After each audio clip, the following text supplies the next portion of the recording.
मेरे प्यारे विद्यार्थियों, आप सभी का हमारे इजी शिक्षा प्लेटफॉर्म पर स्वागत है। हमने पिछली कक्षा में बेटा वास्तविक संख्या का परिचय पढ़ा था और इस कक्षा में बेटा हम पढ़ने वाले हैं वास्तविक संख्या का चैप्टर नंबर 1। वो कौन सा है बेटा? 1.1। ठीक है। और उसका पहला प्रश्न बेटा अपना क्या है बेटा कि निम्न संख्याओं को अभाज्य गुणनखंडों के गुणनफल के रूप में व्यक्त करो। तो मतलब अपने को इन सभी संख्याओं को अभाज्य गुणनखंड के रूप में व्यक्त करना है। आइए बेटा तो करते हैं, पहला प्रश्न उठा लेते हैं अपन यहां से। तो पहला प्रश्न क्या दिया हुआ है अपना? 144। तो 144 के बेटा अपने को क्या करने हैं? अभाज्य गुणनखंड निकालने हैं। अभाज्य गुणनखंड कैसे निकालते हैं बेटा? तो आपको पहले ये भी पता होना चाहिए कि अपना जो फर्स्ट वर्ड आ रहा है वो क्या आ रहा है? अभाज्य है। तो मतलब हमें जो भाग देना है वो कौन सी संख्याओं का देना है? ओनली फॉर अभाज्य संख्याओं का ही भाग देना है। अभाज्य संख्या बोले तो कौन कौन सी होगी अपनी? फर्स्ट वाली 2 हो गई, फिर 2 के बाद 3, 3 के बाद 5, 5 के बाद फिर अपने को पता है 11, फिर 11 के बाद 13। इस प्रकार आपकी अभाज्य संख्याएं चलती रहेगी और आपको इन्हीं क्रमों में बेटा भाग देना है। ठीक है। तो आइए बेटा अपन पहले इसमें देते हैं भाग। तो इसमें बेटा अपन पहले सबसे पहले जो भाग की जो विधि में है वो सबसे पहले किसका भाग चेक करेंगे? अपन 2 का भाग चेक करेंगे। तो क्या इसमें 2 का भाग जा रहा है? हाँ जी, 2 का भाग जा रहा है। कैसे पता चला मुझे? मैंने लास्ट में देखा कि मुझे लास्ट में 0 दिया हुआ था। तो 2 के भाग का नियम क्या होता है कि यदि किसी संख्या का इकाई अंक 0, 2, 4, 6, 8 हो तो उस संख्या में 2 का भाग जाएगा। तो इसमें बेटा 2 का भाग जाएगा। तो इसमें 2 का भाग देंगे तो कितनी बार जाएगा बेटा? 2 7 14 और 2 का ये 0। वापिस से बेटा अपन इसमें अब जो नेक्स्ट नंबर अपना आया बेटा कितना आ गया? 70। तो वापस अपने को 70 में चेक करना है, क्या 70 में भी 2 का भाग जा रहा है? हाँ जी, 2 का भाग जा रहा है। क्यों? क्योंकि इसमें भी इकाई अंक कितना आ रहा है? 0 आ रहा है। तो इसमें भी कितने का भाग जाएगा बेटा? 2 का भाग जाएगा। कितनी बार जाएगा बेटा? 35 बार जाएगा। क्या इसमें दोबारा 2 का भाग जाएगा? मैं बोलूंगा नहीं, इसमें 2 का भाग नहीं जाएगा। क्यों? क्योंकि इसका इकाई अंक 0, 2, 4, 6, 8 नहीं है। तो इसमें 2 का भाग बेटा नहीं जाने वाला। तो 2 का नहीं जाएगा तो फिर किसका जाएगा? फिर किसका चेक करेंगे? अगला नंबर है अपना 3। तो फिर 3 का चेक करेंगे। 3 का कैसे चेक करता है बेटा? अंकों को जोड़ के। तो अंकों को जोड़ो बेटा, कितना हुआ? 5 और 3 कितना हुआ? 8। 8 में क्या क्या 8 3 के पाढ़े में आते हैं? मैं बोलूंगा नहीं और आप भी बोलोगे नहीं। तो मतलब इस संख्या में 3 का भाग नहीं जाएगा। फिर 3 के बाद किसका चेक करते हैं बेटा? 5 का। तो 5 का भाग देने का नियम क्या होता है बेटा? इकाई अंक कितना हो? 0 और 5 हो। तो क्या इसका इकाई अंक 5 है? हाँ है। तो इस संख्या में 5 का भाग जाएगा। तो 5 का भाग कितना जाएगा बेटा? 5 7 35 और 7 में तो बेटा आपको पता ही है 7 में तो 7 का ही जाएगा एक बार। तो इसके बेटा 140 के हमारे अभाज्य गुणनखंड क्या हुए बेटा? 2 गुणा 2 गुणा 5 गुणा 7। और 2 यहां पर कितनी बार है बेटा?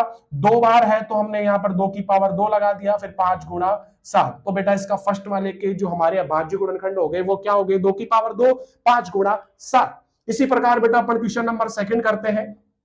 क्वेश्चन नंबर सेकंड क्या है बेटा अपना? 156। तो 156 के भी अपन गुणनखंड निकालते हैं। वही सेम प्रोसेस बेटा अपन वापिस अपन जो है किसका भाग चेक करेंगे? सबसे पहले 2 का भाग चेक करेंगे। तो क्या इस संख्या में 2 का भाग जा रहा है? बोला हाँ जा रहा है। क्यों? क्योंकि इसका इकाई अंक कितना है बेटा? 6। तो 2 का भाग इसमें जाएगा।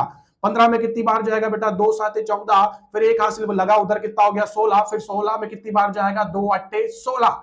फिर दोबारा 2 का भाग जा रहा है। क्यों? क्योंकि इसका इकाई अंक कितना है? 8 है। तो दोबारा 2 का भाग 2। कितनी बार जाएगा? 2 3 6 और 7 में 6 गया, कितना बचा? 1। फिर एक अगले वाले के पास गया, कितना हो गया? 18। 18 में कितनी बार जाएगा 2 का भाग? 2 नाम 18। ये लीजिए। फिर दोबारा क्या 2 का भाग जा रहा है? बोला नहीं। क्यों? क्योंकि इसका इकाई अंक जो है 0 2 4 6 8 नहीं है। तो इसमें 2 का भाग नहीं जाएगा। फिर 2 का नहीं जाएगा तो फिर किसका चेक करेंगे? 3 का चेक करेंगे। क्या 3 का जाएगा? तो वही अंकों को जोड़ के चेक करो। 3 का नियम क्या कहता है कि अंकों को जोड़ो और जोड़ने पर अगर वो संख्या 3 के पाढ़े में आती है तो फिर उस संख्या में 3 का भाग जाएगा। तो 9 और 3 कितने हुए बेटा? 12। तो क्या 12 आपके 3 के पाढ़े में आते हैं? बोले हाँ आते हैं। तो इस संख्या में 3 का भाग जाएगा। 3 एकम 3, 3 तिया 9। अब आपको पता है कि बेटा 13 तो अभाज्य संख्या ही है। तो 13 में तो 13 का ही जाएगा। ये लीजिए 13 एकम 13। तो 156 के हमारे क्या गुणनखंड हो गए बेटा? 2 गुणा 2 गुणा 3 गुणा 13। तो आपके इसके वही सेम प्रोसेस। 2 कितनी बार है? 2 बार। तो 2 की पावर 2 गुणा 3 गुणा 13। ये आपका इसका आंसर हो गया बेटा। इसी प्रकार अपन क्वेश्चन नंबर थर्ड वाला करते हैं। थर्ड वाला क्या दिया हुआ है बेटा अपने को? जो 3825। आइए बेटा वापस वही सेम भाग चेक करते हैं। क्या 2 का भाग जा रहा है या नहीं जा रहा? अच्छा 2 का भाग नहीं जा रहा, 2 का भाग क्यों नहीं जा रहा? क्योंकि इकाई अंक क्या नहीं है, 0 2 4 6 8 नहीं है, तो इसमें 2 का भाग नहीं जाएगा। तो 2 का नहीं जाएगा, फिर किसका चेक करेंगे? 3 का चेक करेंगे। 3 का कैसे चेक करेंगे? अंकों को जोड़ के। तो अंकों को जोड़ो, कितना हुआ? 5 और 2 कितने हो गए? 7, 7 और 8 कितने हो गए? 7 8 14 और 1 15, 15 और 3 कितने हो गए अपने? 18। तो क्या 18 3 के पहाड़े में आते हैं? बोले हाँ आते हैं। 3 नाम और सॉरी 3 6 18, तो मतलब 3 का भाग, मतलब इन सभी संख्याओं में 3 का भाग जाएगा। तो 3 का भाग देते हैं बेटा, कितनी बार जाएगा? 3 एक कम 3, 3 दूनी 6, कितना बचा? 2, फिर 2 अगले वाले के पास गया, कितना हो गया? 22, 22 में कितनी बार जाएगा? 3 हो सकते हैं 21, फिर 22 में से 21 गया, कितना बचा? 1, फिर 1 अगले वाले के पास गया, कितना हो गया? 15, 15 में कितनी बार जाएगा बेटा? 3 5 15, ये लीजिए हो गया। वापिस से अपन चेक करते हैं क्या इसमें 3 का भाग जा रहा है या नहीं जा रहा है। चलो आओ चेक करो इसमें कि 5 और 7 कितने हो गए अपने? 12, 12 और 2 कितने हो गए बेटा? 14, 14 और 1 कितना हो गया अपना? 15। हाँ जा रहा है, 3 का भाग जा रहा है। तो 3 का भाग 2 बेटा, कितनी बार जाएगा? 3 चौके 12, फिर 3 दूनी 6 और 3 5 15, गया भाई, पूरा पूरा भाग गया है। चलो आओ वापिस से अपन 3 का चेक करते हैं कि 3 का जा रहा है नहीं जा रहा। वही सेम प्रोसेस, जोड़ो अंकों को। 5 और 2 कितने हो गए? 7, 7 और 4 कितने हो गए? 11। अच्छा 11, तो 11 तो 3 के पहाड़े में आते ही नहीं है, तो मतलब इस संख्या में 3 का भाग नहीं जाएगा। तो 3 का नहीं जाएगा, तो फिर किसका चेक करेंगे अपन? फिर करेंगे अपन 5 का। तो लाओ 5 का। अच्छा 5 का क्या होता है नियम? 5 का नियम क्या होता है? 5 का नियम होता है लास्ट में इकाई कितना हो? 0 और 5, तो मतलब इसमें 5 है, तो 5 का भाग जाएगा। कितनी बार जाएगा? 5 8 40, और फिर कितना बचा शेषफल? 42 में 40 गए, 2 2 अगले वाले के पास गए, कितना हो गया? 25, 25 में कितनी बार जाएगा? 5 25, ये लीजिए। अब दोबारा किसका जा रहा है? 5 का ही जा रहा है, तो 5 का ही 2, तो कितनी बार जाएगा? 5 कम 5, कितना शेषफल बचा? 3, 3 अगले वाले के पास गया, कितना हो गया? 35, फिर कितनी बार जाएगा? 5 7 35, ये लीजिए। और अब आपको पता है कि 17 तो क्या है? अभाज्य संख्या है, तो 17 में तो 17 का ही जाएगा। 17 एकम 17, तो हमारे 3825 के क्या अभाज्य गुणनखंड हो गए बेटा? 3 गुणा 3 गुणा 5 गुणा 5 गुणा 17, तो कितने हो गए? 3 की पावर 2, 5 की पावर 2 और ये गुणा में 17, ये अपना इसका आंसर हो गया। अब नेक्स्ट क्वेश्चन कौन सा है बेटा अपना? 5005। अब ये वाला देखिए बेटा, ये बढ़िया मजेदार क्वेश्चन है, इसको करने में थोड़ा मजा आएगा। ठीक है, क्या आएगा मजा? देखो आओ फटाफट। क्या इस संख्या में 2 का भाग जा रहा है? नहीं जा रहा, नहीं जा रहा, तो फिर 3 का चेक करो। 3 का जा रहा है, जोड़ो 5 और 5 कितने हुए? 10। क्या 10 3 के पहाड़े में आते? बोले नहीं, नहीं तो नहीं जा रहा। फिर किसका चेक करोगे? 5 का। हाँ 5 का जाएगा, क्योंकि इकाई अंक कितना है अपना? 5 है, तो 5 का भाग जाएगा। 5 का कितनी बार जाएगा? 5 एकम 5, फिर 0, फिर 0, फिर 5 एकम 5। क्या दोबारा 5 का जा रहा है? नहीं जा रहा। क्यों? क्योंकि इकाई अंक क्या नहीं है? 0 और 5 नहीं है, तो इस संख्या में 5 का भाग नहीं जाएगा। तो फिर किसका चेक करेंगे? फिर अगली बार 7 का चेक करेंगे। तो 7 का भाग देके देखो, क्या 7 का भाग जाएगा क्या इसके अंदर? लाओ 2 फटाफट, आओ 2 चेक करते हैं खुद ही अपन। 7 एकम 7, कितना बचा शेषफल? 3, फिर 0, फिर 7 चौके 28, फिर कितना बचा शेषफल? 2, फिर अगली संख्या उतारी 1, फिर 7 तिया 21। हाँ भाई 7 का भाग गया है। कितनी बार गया है? 143 बार गया है, तो ये छाप दिया हमने। लो, कोई दिक्कत है? बोला कोई दिक्कत नहीं है। तो दोबारा बस 143 में चेक करो कि 7 का भाग जा रहा है या नहीं जा रहा। आओ चेक करो। या तो इसको तो हम ऐसे चेक कर सकते हैं, 7 दूनी 14 और 3 शेषफल बचेगा, मतलब 7 का भाग नहीं जा रहा है। तो 7 का नहीं जा रहा, फिर किसका चेक करेंगे? फिर 11 का चेक करेंगे। भाई 11 का जा रहा है, नहीं जा रहा, तो 11 एकम 11, फिर 14 में से 11 गए, कितने बचे? 14 में से 11 जाते हैं, कितने बचते हैं? 14 में से 11 गए, 3 बच रहे हैं। फिर 3 अगले वाले के पास गए, कितने हो गए? 33। अच्छा इसमें 11 का भाग जा रहा है, तो 11 का दे लो भाई। तो 11 एकम 11, कितना शेषफल बचा अगले वाले के पास? 3, 3 फिर 3 उतारा, कितना हो गया? 33, फिर 11 तिया 33। ये लो भाई, 11 का भाग चला गया 33, मतलब 3 बार चला गया, 11 तिया 33। अब कितना बचा हमारे पास? 13। तो 13 में किसका जाएगा बेटा? 13 का ही जाएगा। 13 एकम 13। अच्छा तो हमारे इसके क्या गुणनखंड हो गए? फिर 5 जार 5 के हमारे इसके गुणनखंड हो गए 5 गुणा 7 गुणा 11 गुणा ये 13। इसका ये फाइनली आंसर बेटा आपका खत्म। अपने फर्स्ट क्वेश्चन का बेटा एक अंतिम क्वेश्चन और बचा है। वो क्वेश्चन क्या है पढ़ा कि 7429 की ओर हमें एक बार अभाज्य गुणनखंड निकालने हैं, फिर हमारा ये फर्स्ट क्वेश्चन जो है कंप्लीट हो जाएगा। कितना है बेटा 7429। अब ये थोड़ा जो क्वेश्चन है बेटा थोड़ा बच्चों को क्या लगता है टफ लगता है, तो ये अपना ये भी इजी क्वेश्चन है, ज्यादा हार्ड नहीं है। इसमें क्या है बेटा, ना तो 2 का भाग जा रहा, ना 3 का जा रहा, ना 5 का जा रहा, ना 7 का जा रहा, ना 11 का जा रहा, ना 13 का जा रहा, और डायरेक्ट फिर बेटा किसका भाग जा रहा है अपना 17 का भाग जा रहा है। बेटा किसका भाग जा रहा है 17 का। तो 17 का आइए बेटा भाग चेक करते हैं एक बार और कंफर्म कर लेते हैं कि 17 का जा रहा है या नहीं जा रहा। आइए चेक करते हैं। तो 17 का बेटा कितनी बार जाएगा 74 में, 17 चौके 68, कितना बचा बेटा शेषफल, 14 में से 8 गए, आपके कितने बचे बेटा 6, और यहाँ 0 बच गया। अगली नेक्स्ट संख्या उतारी है पढ़ने बेटा, क्या उतारी बेटा 2। अब इसमें कितनी बार जाएगा 17 कम 17, 17 दूनी 34, 17 × 51, 17 चौक 68, अच्छा 68 तो ज्यादा हो गया, तो 17 × 51 हो गया अपना। ये लीजिए 2 में से 1 गया 1, 6 में से 5 गया 1, फिर अगली संख्या उतारी हमने 19, और फिर इसमें कितनी बार जाएगा बेटा 17 सत्ते 119 बेटा, कितनी बार गया 17 सत्ते 119, तो मतलब 17 का भाग कितनी बार गया इसमें 437 बार। और फिर दोबारा बेटा इसमें 17 का भाग नहीं जाने वाला, अब किसका भाग जाएगा इसमें 19 का भाग जाएगा बेटा, इसका भाग जाएगा 19 का। आइए दोबारा, अच्छा इसको तो डायरेक्ट यहीं पे दे लेते हैं, वहां देने की आवश्यकता ही नहीं है अपने को। तो 19 दूना 38, फिर कितना शेषफल बचा पड़ा 5, 5 अगले वाले के पास गया, कितना हो गया 5 और मतलब 7 मतलब 57 हो गए। फिर 57 में कितनी बार आता है पाड़े में 19 के पाड़े में 19 दूना 38, 19 तिया 57, मतलब 3 बार गया। और अब 23 बचा, तो 23 में तो भाई 23 का ही जाएगा एक बार। तो अपने इसके गुणनखंड क्या हो गए बेटा 7429 के 17 गुणा 19 गुणा 23, ये लीजिए बेटा आपका ये भी answer finally complete. Next question बेटा अपना क्या है बेटा, क्वेश्चन नंबर 2, पूर्णांकों के निम्नलिखित युग्मों के एचसीएफ व एलसीएम ज्ञात करो तथा इसकी जांच कीजिए कि दो संख्याओं का गुणनफल जो बराबर होता है वो किसके बराबर होता है, एचसीएफ इंटू एलसीएम के बराबर होता है। तो बेटा ये जो क्वेश्चन अपन करने वाले हैं वो पूरा का जो पूरा क्वेश्चन है बेटा क्वेश्चन नंबर 1 पर आधारित है। कैसे, वो ऐसे बेटा, क्योंकि अपने को एचसीएफ और एलसीएम निकालने के लिए अपने को इन सभी संख्याओं के अभाज्य गुणनखंड निकालना आना चाहिए। आइए बेटा स्टार्ट करते हैं। तो बहुत इजी प्रश्न है बेटा। तो सबसे पहले बेटा अपन इसके 26 के अभाज्य गुणनखंड करेंगे। तो 26 के क्या हो जाएंगे बेटा अपने, कितनी बार भाग जाएगा इसमें 2 का 13 बार, 2 1 कम 2 2 तिया 6, फिर 13 में 13 का ही जाएगा, 13 1 कम 13। फिर 91 में बेटा चेक करते हैं किसका भाग जाएगा, 2 का तो जाएगा नहीं, 3 का भी नहीं जा रहा भाई, 9 और 1 10 हो रहा है, तो 3 का भी नहीं जा रहा, 7 का जा रहा है, 7 का कितनी बार जा रहा है 7 1 कम 7, और शेषफल 2 गया तो उसके पास कितना चल गया 2, 2 चला गया तो 2 इसमें कितना हो गया 21, फिर 7 तिया 21, अब 13 का जाएगा 13 1 कम 13। तो बेटा अपने यहां से 26 के क्या भाज्य गुणनखंड हो गए 2 गुणा 13, और 91 के क्या गुणनखंड हो गए बेटा अपने 7 गुणा 13। तो अपने को बेटा क्या बताना है, अपने को एचसीएफ और एलसीएम बताना है अपने को, ठीक है। आइए बेटा एचसीएफ और एलसीएम बताते हैं, बहुत इजी प्रश्न है, बढ़िया एकदम मक्खन की तरह है बेटा, आप कभी नहीं भूलने वाले। बस 2 मिनट में रुक जाइए बस आप, बस और कुछ नहीं करना अपने को।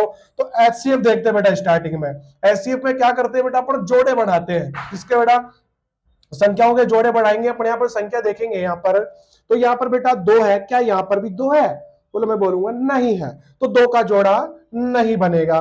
फिर यहाँ पर एक 13 है, क्या यहाँ पर भी 13 है, हाँ भाई 13 है, तो 13 का एक जोड़ा बन गया, तो हमारा बेटा एचसीएफ कितना हो गया 13 हो गया। और अगर किसी का जोड़ा नहीं बनता है तो फिर वहां पर कितना एचसीएफ होता है बेटा पड़ा, एक एचसीएफ होता है। तो यहाँ पर फाइनली हमारा एचसीएफ कितना आया बेटा 13 है।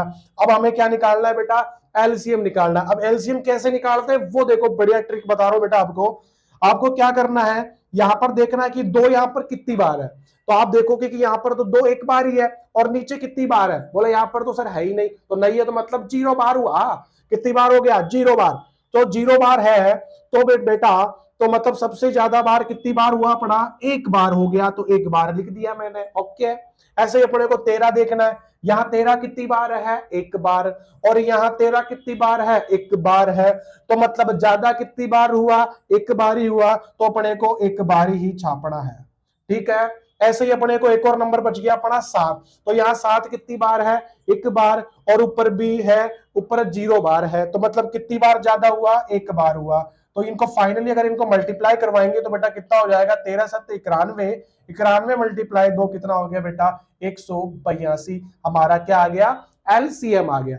अब इसके बाद एचसीएफ और एलसीएम निकालने के बाद क्या बोल रहा है, जांच करने के लिए बोल रहा है। तो जांच का फॉर्मूला क्या है बेटा, कि संख्याओं का गुणनफल बराबर होता है क्या, एचसीएफ इंटू एलसीएम। तो आइए बेटा जांच भी कर लेते हैं। तो जांच का फॉर्मूला क्या है, एक बार लिख लेते हैं अपन, ऐसे ही डिट्टो अपने को ऐसे ही करना है एग्जाम में, कि जांच का फॉर्मूला क्या है, कि संख्याओं का, सॉरी दो संख्याओं का गुणनफल, दो संख्याओं का गुणनफल बराबर होगा किसके, एचसीएफ इंटू एलसीएम के बराबर होगा। किसके बराबर होगा, एचसीएफ इंटू एलसीएम। तो दो संख्याएं कौन कौन सी थी अपनी, 26 गुणा 91, इन दोनों का गुणा लिख दिया मैंने। फिर हमारे पास इन दोनों संख्याओं का एचसीएफ कितना आया, 13 आया। तो उस एचसीएफ की जगह कितना लिख देंगे अपन, 13। फिर एलसीएम कितना आया बेटा, 182 आया, तो एलसीएम 182 लिख देंगे। अब इन दोनों को मल्टीप्लाई करके लिख दो, कितना आया बेटा, मल्टीप्लाई करवाओ इनको, इसी तरह मल्टीप्लाई कर लेते हैं अपन, इधर आ जाओ। 6 1 कम 6, 9 6 की 54, 54 ये लिख दो। फिर अगला, फिर 2 से मल्टीप्लाई करो, 2 1 कम 2 और 2 नाम 18, कितना बचा बेटा, बताओ फटाफट, जल्दी बताओ, ऐड करो इनको फटाफट। 6 4 और 2 6, 5 और 8 13 का 3 हासिल का 1, 1 और 1 कितना हो गया बेटा, 2। तो फाइनली हमारे पास इन दोनों को मल्टीप्लाई करने पर कितना आया बेटा, 2366। ऐसे ही इन दोनों को मल्टीप्लाई करवाओ, यहाँ पर तो यहाँ पर करवाओ, 13 दूनी 26 का 6 हासिल का 2। फिर 13 8 104, 104 और 2 कितना हो गया बेटा, 106, 106 का 6 और हासिल का कितना हो गया, 10। फिर 13 एकम 13, 13 और 10 कितना हो गया बेटा, 23। तो हमारे दोनों पक्ष क्या आ गए बेटा, बराबर आ गए। तो ये भी हमारी क्या हो गई, सत्यता की जांच। और अगर आप मान लीजिए अगर आपके दोनों पक्ष बराबर नहीं आ रहे, तो आपने कहीं ना कहीं गलती कर दी, या तो एचसीएफ निकालने में या एलसीएम निकालने में या इनको यहां पर मल्टीप्लाई करने में कोई ना कोई आपने गलती कर दी। आपके क्या आने चाहिए बेटा, दोनों पक्ष बराबर आने चाहिए। तो फाइनली हमारे पहले क्वेश्चन का ये आंसर हो गया बेटा। ओके, अब चलते हैं बेटा अपन नेक्स्ट क्वेश्चन की ओर। अगला प्रश्न बेटा अपना कौन सा है, क्वेश्चन नंबर सेकंड, इसी का सेकंड 510 और 92, वही सेम प्रोसेस बेटा जो हमने क्वेश्चन नंबर 1 में किया है, पूरा डाटा वही हम करने वाले हैं यहाँ पर। तो आइए बेटा सबसे पहले हम इन दोनों संख्याओं के अभाज्य गुणनखंड निकाल लेते हैं। आइए बेटा जी, तो आ जाओ। तो सबसे पहले बेटा अपन 510 के अभाज्य गुणनखंड निकालते हैं। तो इसमें किसका भाग जाएगा बेटा, 2 का जाएगा। कितनी बार बेटा, 2 दूनी 4, एक उधर गया, 2 पंजे 10, फिर 2 पंजे 10, मतलब 255 बार भाग गया। अब 255 में कितनी बार जाएगा दोबारा, अच्छा 2 का भाग नहीं जाएगा। फिर हम किसका चेक करेंगे, 3 का। 3 का कितनी बार जाएगा बेटा, 5 5 10, तो 2 12, मतलब इसमें 3 का भाग जा रहा है। तो 3 का कितनी बार जाएगा, 3 अट्ठे 24 और 3 पंजे 15। क्या दोबारा इसमें 3 का भाग जा रहा है, एक बार दोबारा चेक करते हैं बेटा, वही अंकों को जोड़ के चेक करो। 8 और 5 कितने हो गए अपने, 13, मतलब 3 का भाग नहीं जा रहा है। तो 3 का नहीं जा रहा है, तो फिर किसका जाएगा इसके अंदर, 5 का। 5 का कितनी बार गया बेटा, 17 बार, और 17 में तो 17 का ही जाएगा एक बार। ठीक है, इसी प्रकार आप 92 के भी बेटा अभाज्य गुणनखंड निकालिए, कितनी बार जाएगा इसमें, 9 में 2 का भाग, 2 चौके 8, फिर 2 छिंग 12। 46 में दोबारा 2 का जाएगा, 2 दूनी 4, 2 तिया 6, और 23 में तो 23 का ही जाएगा एक बार। ये लीजिए, तो आपके 510 के बेटा अभाज्य गुणनखंड क्या हो गए, 2 गुणा 3 गुणा 5 गुणा 17। और 92 के क्या गुणनखंड हो गए बेटा आपके, बताइए, 2 गुणा 2 गुणा, ये लीजिए 23। अब सर्वप्रथम बेटा अपन निकालते हैं एचसीएफ। एचसीएफ कैसे निकालते हैं बेटा, अभी मैंने आपको थोड़ी देर पहले बताया फर्स्ट क्वेश्चन के अंदर कि जोड़े बनाओ। क्या करो, जोड़े। तो जोड़े कहां बन रहे हैं बेटा अपने, ये 2 का जोड़ा बन रहा है, तो ये हमारा एचसीएफ हो जाएगा। एक बार और चेक कर लेते हैं, क्या किसी और का तो नहीं बन रहा जोड़ा, बोले नहीं बन रहा तो नहीं बन रहा, तो बेटा हमारा एचसीएफ कितना हो जाएगा, 2 हो जाएगा। अब आ जाइए बेटा एलसीएम पर। एलसीएम कैसे निकालते हैं बेटा, अधिकतम संख्या देखते हैं दोनों में, क्या देखते हैं, अधिकतम संख्या। तो यहाँ 2 कितनी बार है, एक बार, यहाँ कितनी बार है, 2 बार। तो कहां से छापोगे, 2 बार वाले से छापोगे, क्यों, क्योंकि यहाँ 2 बार है, मतलब ज्यादा बार है। ठीक है, अब ऐसे ही नेक्स्ट नंबर का नंबर लीजिए। नेक्स्ट कौन है अपना, 3। यहाँ 3 कितनी बार है, एक बार, और यहाँ 0 बार, मतलब नहीं है, तो हम कितनी बार लिखेंगे बेटा, एक बार लिखेंगे। ठीक है, ऐसे ही अगले नंबर पे चलते हैं। अगला नंबर कौन सा बेटा अपना, 5। और 5 यहाँ एक बार है और यहाँ एक बार भी नहीं है, तो मतलब हम एक बार तो लिखेंगे। फिर कौन कौन से नंबर बच गए बेटा अपना 17 और 1 23 और बच गया, तो इसको एग्जैक्ट ऐसा कैसा ही लिख लो क्योंकि ये दोनों भी क्या है एक एक बार तो उपस्थित है। अब इन सभी को मल्टीप्लाई करवा दो बेटा, तो मल्टीप्लाई करवाएंगे तो क्या हो जाएगा 2 दूनी 4, 4 तिया 12, 12 पंजे 60 और 60 गुणा कितना करना है बेटा अपने को 17। तो आइए बेटा 60 गुणा 17 करते हैं, तो कितना हो जाएगा 17 का 0 और 17 छिंग 102 होता है हमारा, ठीक है। तो 17 को 60 से मल्टीप्लाई करवाया, कितना आ गया 1020। अब 1020 को किससे मल्टीप्लाई करवाना है अपने को 23 से मल्टीप्लाई करवाना है।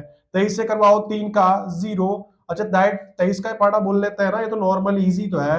23 का 0, 23 दूना 46, फिर 23 से कम 23, कितना आ गया बेटा इसको मल्टीप्लाई करने पर 23,000, एक मिनट 23,460। ये लीजिए बेटा आपका एलसीएम आंसर आ गया। अब क्या करनी है बेटा अपने को एचसीएफ और एलसीएम निकालने के बाद हमें इसकी जांच भी करनी है। इसकी क्या करनी है जांच करनी है, और जांच का फॉर्मूला क्या होता है बेटा दो संख्याओं का गुणनफल बराबर क्या होता है एचसीएफ इंटू एलसीएम। तो आइए बेटा जांच भी कर लेते हैं। जांच के लिए क्या फॉर्मूला बताया अभी मैंने कि दो संख्याओं का क्या भैया अरे गुणनफल किसके बराबर होता है एचसीएफ इंटू एलसीएम के बराबर होता है। दो संख्याओं का गुणनफल मतलब इन दोनों संख्याओं की बात कर रहा हूं और इन दोनों संख्याओं के एचसीएफ और एलसीएम की ही बात की जा रही है। तो इनको यहां पर छाप तो जो दिया हुआ है, तो दोनों संख्याओं का गुणनफल बोले तो दोनों का मल्टीप्लाई मतलब गुणा। तो क्या हो जाएगा 510 और 92 को गुणा कर दिया इधर, और बराबर में क्या है एचसीएफ, तो इन दोनों का एचसीएफ कितना आया पड़ा 2 आया, तो एचसीएफ की जगह यहाँ 2 छाप दीजिए। फिर एलसीएम कितना आया बेटा 23,460 आया, तो 23,460 छाप दीजिए।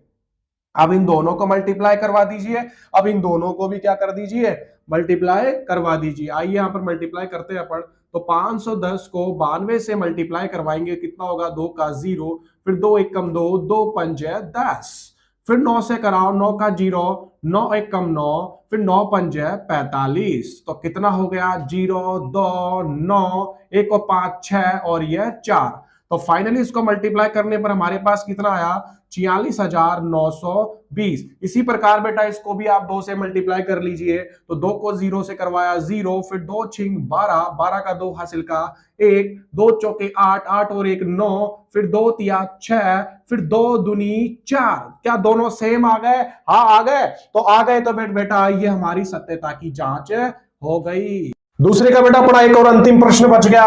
वो अंतिम प्रश्न क्या है बेटा अपना वही 336 और 54 का, वही हमें एचसीएफ और एलसीएम निकालना है और इसी की वही सत्यता की हमें जांच करनी है। आइए बेटा अंतिम प्रश्न करते हैं। तो अंतिम प्रश्न 336 और 54, यही अभाज्य गुणनखंड निकालने हैं अपने को इसके, ठीक है। तो 2 एकम 2, 2 छिंग 12 और 2 अट्ठे 16। अब इसमें दोबारा 2 का भाग जाएगा क्योंकि x का इकाई अंक कितना है बेटा 8 है, तो 2 का भाग जाएगा, 2 अट्ठे 16, 2 चौके 8। दोबारा इसमें 2 का भाग जा रहा है, कितनी बार 2 चौके 8, 2 दूनी 4। दोबारा 2 का जा रहा है, तो दोबारा 2 का जा रहा है तो कितनी बार जाएगा 2 दूनी 4 और 2 एकम 2। अच्छा अब 2 का नहीं जा रहा है, तो अब किसका जाएगा बेटा? अच्छा इसमें 3 का जा रहा है, तो 3 का दीजिए, 3 7 21 और फिर 7 का जाएगा, 7 एकम 7। अब इसके अभाज्य गुणनखंड निकालिए, इसके कितने हो जाएंगे बेटा 2 दूनी 4 और 2 साते 14। 27 में किसका जाएगा 3 का, 3 नाम 27 और 9 में 3 का, 3 तिया 9, फिर 3 एकम 3। तो हमारे बेटा 636 के अभाज्य गुणनखंड क्या हो गए 2 गुणा कितनी बार 2 है लिख लो, एक बार 1 2 3 4, 4 बार है, तो ये 4 बार छाप दिया है। फिर 3 गुणा 7 है, कितना है 3 गुणा 7। ऐसे 54 के क्या है बेटा अपने 54 के है 2 गुणा 3 गुणा 3 गुणा 3। तो सर्वप्रथम बेटा अपन क्या निकालेंगे एचसीएफ। तो एचसीएफ कैसे निकालते थे, वही जोड़े बनाकर, जोड़ा किसका बन रहा है यहाँ पर 2 का एक जोड़ा बन रहा है। क्या दोबारा 2 का बन रहा है? बोले नहीं, तो छोड़ो 2 को। अब 2 के अलावा अब कौन सा नंबर बचा है 3। क्या 3 का जोड़ा बन रहा है? बोले हाँ बन रहा है, तो ये 3 का एक जोड़ा बन गया। अब 7 कौन बचा, 7 क्या 7 का बन रहा है, बोले नहीं, तो हमारे पास एचसीएफ कितना हो जाएगा बेटा, 2 गुणा 3 बोले तो 2 तिया 6, 6 अपना बेटा क्या हो गया, एचसीएफ हो गया। इसी प्रकार बेटा आप एलसीएम निकालिए। एलसीएम के लिए मैंने क्या ट्रिक बताई थी भाई, जहां हमें सबसे ज्यादा नंबर्स मिले वहां से उठाओ। तो यहाँ 2 कितनी बार है, 1 2 3 4 बार है, और यहाँ 1 बार है, तो कहां से उठाएंगे अपन, 4 बार वाले से उठाएंगे, तो ज्यादा यहाँ पर है तो यहां से छाप लो, 2 गुणा 2 गुणा 2, ये 4 बार हो गए। और फिर यहाँ 3 कितनी बार है, 1 बार, और यहाँ कितनी बार है, 3 बार, तो कितनी बार लिखोगे, 3 बार लिखोगे, कितनी बार लिखोगे, 3 बार। फिर एक नंबर और बच गया बेटा अपना, कौन सा, 7, तो 7 तो यहाँ 1 बार ही है, तो इसको तो 1 बार ही लिख दो। अब इन सबको मल्टीप्लाई करवा दो फटाफट, क्या हो जाएगा, 2 दूनी 4, 4 दूनी 8, 8 दूनी 16, फिर इसको यहां तक हो गया अपना 16, फिर इसको मल्टीप्लाई करवाओ, 3 तिया 9, 9 तिया 27, तो यहां तक कितना हो गया बेटा अपना 27। तो 16 को किससे मल्टीप्लाई करना है अपने को, 27 से। आ जाइए फटाफट करते हैं अपन, तो 16 को 27 से मल्टीप्लाई करना है, करो फटाफट, 7 6 कितना हो गया 42, 42 का 2 हासिल का 4, फिर 7 1 कम 7, 7 और 4 कितने हो गए 11। अब 2 से मल्टीप्लाई करवा दो, 2 6 12 का 2 हासिल का 1, फिर 2 1 कम 2, 2 और 1 3, अब इनको प्लस कर दो, 2 3 और ये 4, 432 आ गया। अब 432 को किससे मल्टीप्लाई करवाना है, अब एक हमारा नंबर बच गया 7, 7 से और फाइनली मल्टीप्लाई करवा दीजिए, 7 दूनी 14 का 4 हासिल का 1, 7 तिया 21, 21 और 2 कितने हो गए 22, 22 का 2 हासिल का 2, फिर 7 चौक 28, 28 और 2 कितने हो गए बेटा 30, तो हमारा बेटा एलसीएम कितना आया बेटा 3024, ये हमारा फाइनली क्या आ गया, एलसीएम आ गया। अब इसके बाद हमें क्या करनी है बेटा, सत्यता की जांच, जांच जांच के लिए मैंने क्या फॉर्मूला बताया बेटा, अरे क्या बताया था कि दो संख्याओं का गुणनफल क्या होता है, अरे दो संख्याओं का गुणनफल किसके बराबर होता है कि एचसीएफ इंटू एलसीएम के बराबर होता है। और दोनों संख्याएं कौन सी है अपनी, 336 और 54 है, तो 336 और 54 को क्या कर दो, मल्टीप्लाई कर दो, और इन दोनों का एचसीएफ कितना आया बेटा, एचसीएफ आया हमारे पास 6, और एलसीएम कितना आया बेटा 3024, तो ये 3024 छाप दीजिए। अब इन दोनों को मल्टीप्लाई कर दीजिए, 336 को किससे मल्टीप्लाई करना है, 54 से, करो, 4 6 24 का 4 हासिल के 2, फिर 4 तिया 12, 12 और 2 कितने हो गए 14, 14 का 4 हासिल का 1, फिर 4 तिया 12, 12 और 1 कितना हो गया 13। अब 5 से करवाइए, 5 6 30, 30 का 0 हासिल का 3, फिर 5 तिया 15, 15 और 3 कितने हो गए बेटा 18 का 8 हासिल का 1, फिर 5 तिया 15, 15 और 1 कितने हो गए पड़े 16। अब इन सबको ऐड कर दीजिए, क्या हो जाएगा 4 4, 8 और 3 11 का 1 हासिल का 1, 1 और 1 2, 2 और 6 कितने हो गए पड़े 8, और ये 1, तो हमारे पास इन दोनों को मल्टीप्लाई करने पर कितना आया 18144। अब इन दोनों को भी मल्टीप्लाई कर दो, इन दोनों को करेंगे तो 6 से मल्टीप्लाई करना है, 6 चौके 24 का 4 हासिल का 2, फिर 6 दूनी 12, 12 और 2 कितने हो गए बेटा अपने 14, 14 का 4 हासिल का 1, फिर 6 का 0, जो ऊपर 1 लगा हुआ था तो 1 ऐसे कैसे आ जाएगा, फिर 6 तिया 18, तो हमारे पास बेटा सत्यता की जांच करने के बाद दोनों का पक्ष जो है बराबर आ रहा है, अतः हमने जो क्वेश्चन किया है वो क्या किया है, सही किया है। क्वेश्चन नंबर सेकंड के बाद बेटा अपना थर्ड क्वेश्चन क्या है बेटा, थर्ड क्वेश्चन है अपना कि अभाज्य गुणनखंड विधि द्वारा निम्नलिखित पूर्णांकों के एचसीएफ और एलसीएम ज्ञात कीजिए। हाँ, वही प्रश्न नंबर 2 जिसमें हमने अभाज्य गुणनखंड विधि से एचसीएफ और एलसीएम निकालना सीखा था, और वहां पर हमने सत्यता की जांच भी की थी, लेकिन हमें यहाँ पर ओनली फॉर क्या निकालना है बेटा, अभाज्य गुणनखंड विधि द्वारा एचसीएफ और एलसीएम ही निकालना है। तो बहुत इजी प्रश्न है ये, तो और भी और इजी हो जाएगा क्योंकि छोटा है तो फटाफट हो जाएगा बेटा। तो क्या है बेटा अपनी संख्या है 12 15 और 21, पहला क्वेश्चन अपना तीसरे का पहला क्वेश्चन, तो अपने वही सेम प्रोसेस बेटा क्या निकालेंगे 12 15 और 21 के अभाज्य गुणनखंड निकालेंगे। तो इसमें 12 में किसका भाग जाएगा 2 का 6 बार, फिर 6 में बेटा 2 का जाएगा कितनी बार 3 बार, और फिर 3 एकम 3, 15 में कितनी बार जाएगा 5 बार, फिर 5 का जाएगा 1 बार, इसमें 3 7 21 और 7 एकम 7। तो हमारे यहाँ पर 12 के क्या गुणनखंड हुए बेटा 2 गुणा और 3, और 15 के क्या हो गए बेटा 3 गुणा 5 और 21 के क्या हो गए अपने 3 गुणा 7 हो गए। वही सेम प्रोसेस दोबारा एचसीएफ निकालेंगे। एचसीएफ मैंने क्या बताया था, जोड़े बनाओ, तो यहां पर इस बार 3 का एक जोड़ा बनेगा, तो 3 का बनाना है अपने को। यहां 2 है क्या, यहां 2 है, बोले नहीं, तो मतलब 2 का तो जोड़ा बनने वाला ही नहीं है, तो 2 को तो आप देखो ही मत। फिर यहां पर 3 है, क्या यहां पर भी 3 है, बोले हाँ है। तो फिर यहां पर भी है, बोले हाँ है, तो मतलब ये 3 का जोड़ा बन गया। क्या किसी और का भी जोड़ा बन रहा है, बोले नहीं, तो बेटा अपना एचसीएफ कितना हो जाएगा, 3 हो जाएगा। ओके डन है, ठीक है। अब आ जाइए बेटा एलसीएम पर। एलसीएम मैंने आपको क्या बताया था, जहां ज्यादा नंबर्स आपको दिखे, जो नंबर्स आपको जहां ज्यादा बार दिखे वही हमारा वहां से उठा के यहां पर छाप लो। तो यहाँ 2 कितनी बार है, 2 बार है, और यहाँ 0 बार है, तो कितनी बार लिखोगे बेटा, 2 बार लिख दोगे। फिर आ जाओ नेक्स्ट नंबर पर। नेक्स्ट नंबर अपना कौन सा है, 3, तो 3 यहाँ कितनी बार है, 1 बार, यहाँ 1 बार, यहाँ 1 बार, तो ज्यादा बार कितनी बार हुआ, 1 बार ही तो हुआ, तो 1 बार छाप दिया अपन ने। फिर अपने 2 नंबर और बच गए, 5 और 1 7 बच गए, ये भी लिख दीजिए लो। अब इनको क्या करना है, मल्टीप्लाई करके लिख देना है। फटाफट मल्टीप्लाई करवा दो इनको, 2 दूनी 4, 4 तिया 12, 12 पंजे 60, और 60 गुणा 7 बेटा, 60 गुणा 7 कितना हो गया अपना 420। ये लीजिए बेटा आपका पहला प्रश्न कंप्लीट। अब सेकंड प्रश्न पे आ जाइए बेटा। सेकंड प्रश्न अपना क्या है, वही अपना 17 के अपने वही सेम प्रोसेस बेटा अपने को ऐसे वही निकालने हैं। क्या निकालने हैं बेटा, अभाज्य गुणनखंड निकालने हैं। और 17 23 29, अच्छा 17 तो कौन सी संख्या है, अभाज्य, तो इसमें तो बेटा डायरेक्ट किसका भाग चला जाएगा, 17 का एक बार ही चला जाएगा। और फिर 23 में किसका जाएगा बेटा, 23 का ही चला जाएगा एक बार। और इसी प्रकार बेटा 29 भी क्या है, एक अभाज्य संख्या है, तो 29 में तो बेटा किसका जाएगा, 29 का ही जाएगा।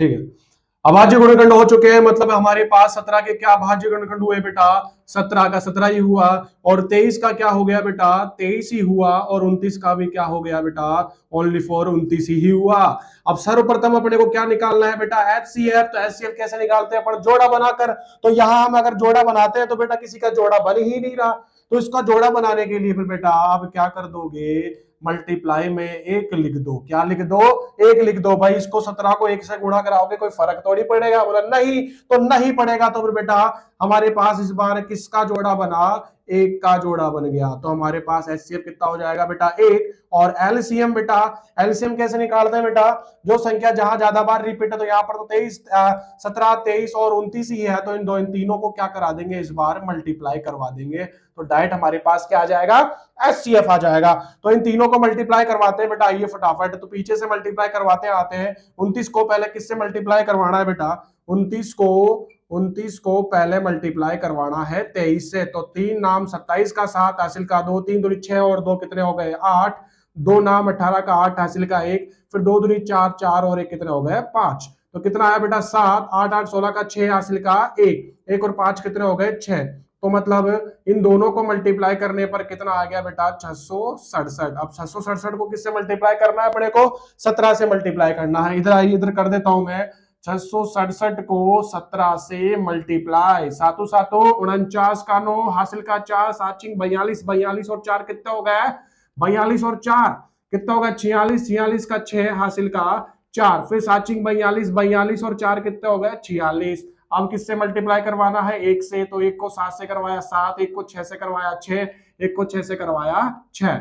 अब ऐड कर दीजिए इनको, 9 6 और 6 12 और 1 13, 13 का 3 हासिल का 1, फिर 6 6 12, 12 और 1 13 का 3 हासिल का 1, 4 और 6 10, 10 और 1 कितना हो गया बेटा 11। तो अपना इसका जो भी है एलसीएम कितना आ गया बेटा 11,339, ये हमारा एलसीएम हो गया।